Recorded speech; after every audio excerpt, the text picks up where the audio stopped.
Le deuxième sommet africain sur le climat s'est tenu à Addis Abeba du 8 au 10 septembre à l'initiative de l'Union africaine et du gouvernement éthiopien. À l'issue des travaux, les chefs d'État ont adopté la déclaration d'Addis Abeba qui fait de l'adaptation au changement climatique une priorité absolue. Le texte appelle à des financements accrus, prévisibles et accessibles pour construire des systèmes alimentaires résilients, des villes sobres en carbone et développer les énergies renouvelables. Le World Wide Fund for Nature salue cette vision audacieuse tandis que l'Union africaine rappelle que l'Afrique, responsable de seulement 4% des émissions mondiales, paye pourtant le prix fort. Elle exige une réforme de la finance climatique mondiale pour mobiliser 1 300 milliards de dollars par an d'ici 2035. Parallèlement, l'Afrique s'est engagée à renforcer son leadership, à accélérer les énergies renouvelables et l'agriculture durable et à redéfinir le récit mondial.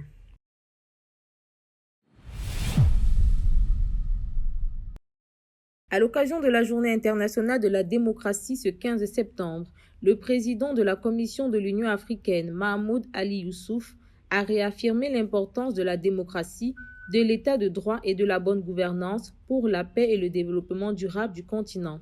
Dans son message, il a mis en avant la Charte africaine de la démocratie, des élections et de la gouvernance, qualifiée de référence essentielle pour accompagner les États membres de la consolidation des institutions démocratiques. Le président de la Commission a appelé les pays africains à intensifier leurs efforts pour renforcer la transparence, l'inclusion et la participation citoyenne.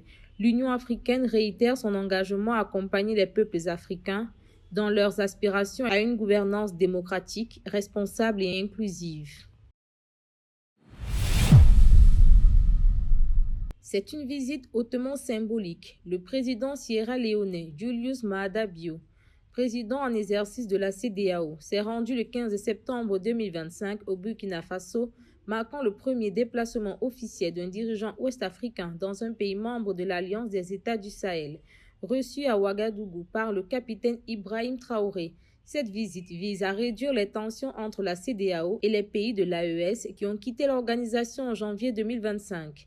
Les discussions ont porté sur la sécurité régionale, la coopération diplomatique et la reconstruction du dialogue. Les discussions ont aussi porté sur les questions de développement que Julius Maada Bio qualifie de préoccupations majeures.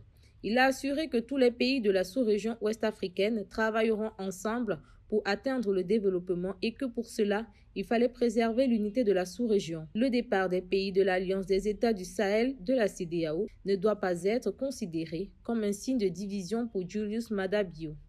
Un geste d'ouverture salué comme un tournant potentiel dans les relations entre les deux blocs.